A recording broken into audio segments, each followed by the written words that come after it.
tovuti rasmi ya Rais William Ruto president.go.ke ilidukuliwa leo mapema katika kile kinachoonekana kwamba ni mojawapo ya mashambulizi makubwa zaidi ya mitandao yaliyowahi kuilenga serikali katika miaka ya hivi karibuni. Ni taarifa yake mwanahabari wetu David Mudhoka. Kwa saa kadhaa leo, yeyote aliyejaribu kutembelea tovuti rasmi ya Rais William Ruto hakukuta taarifa za serikali, bali ujumbe wa kudai fidia uliowekwa na wadukuzi wasiojulikana. Wadukuzi hao walifuta ukurasa wa mwanzo wa president.go.ke na kuwekea ujumbe wa matusi dhidi ya Rais William Ruto, wakimtaja kama mkuu wa sakata na ufisadi.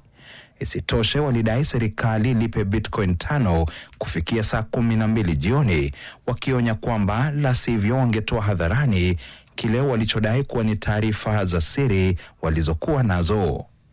Ujumbe huu ulisema kwa sehemu, na ninanukuu, "Huu ni ujumbe wetu wa tatu kwenu. Kabla hatujafichua kila kitu kinachowahusu, lipeni Bitcoin 5 kupitia anwani ya pochi ya Bitcoin tuliyoweka. Mkifanya hivyo kabla ya saa 12 jioni, mtakuwa na amani." Kwa thamani ya sasa ya soko, sarafu moja ya Bitcoin ni takriban shilingi milioni 8.26, na hivyo kufanya kiwango kilichodaiwa kufikia takriban shilingi milioni 41.3. Anwani ya pochi ya fedha hizo za kidijitali ambako malipo yalitakiwa kutumwa pia ilikuwa imewekwa kwenye ukurasa huo uliodukuliwa. Ni Jumamosi saa 6 mchana, na hebu tuone ni nini tutapata tutakapoenda kwenye wavuti rasmi wake Rais William Ruto. Tutaandika hapa State House Kenya, kisha tutashuka hadi hapa ambapo ni president.go.ke. Je, ni nini tutakachokipata hapa? Napoingia unapata not found. The requested URL was not found on this server. Hii ina maana kwamba wavuti huu kwa sasa huko chini haupatikani.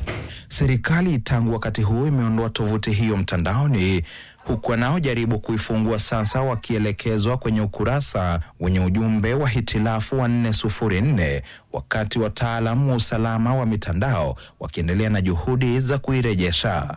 Katika taarifa yake, waziri wa habari, mawasiliano na uchumi wa kidijitali William Kabogo amesema hakuna ushahidi unaoonyesha kuwa taarifa nyeti za serikali zilifikiwa, ziliibwa au zilipotea.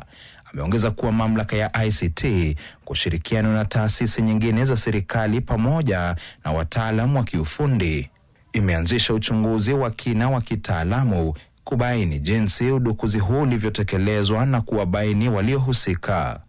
Kufikia wakati wa matangazo haya, tovuti ya Rais ilikuwa bado haijarejeshwa. Haikubainika pia mara moja iwapo serikali ilikubaliana na madai ya wadukuzi hao, wala iwapo walitekeleza tishio lao la kuchapisha taarifa walizodai kuwa nazo.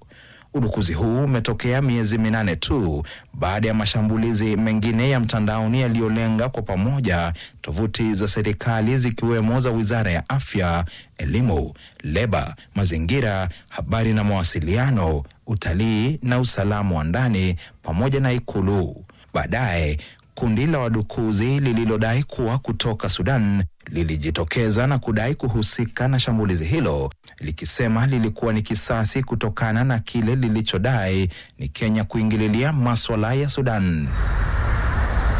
Kinaya ni kwamba shambulizi la leo limetokea siku moja tu baada ya mamlaka ya mawasiliano nchini kuripoti kuwa vitisho vya usalama wa mitandaoni vilivyobainika katika robo ya mwaka iliyomalizika mwezi Juni vilipungua kwa 30% na kufikia matukio bilioni 2.36. David Mudhoka, NTV, Nairobi. Pachangu, nani kadukua Mtandao wa Rais? Tunakemea vitendo kama hivyo vya kihuni kwa utawala wa taifa hili tukufu la Kenya.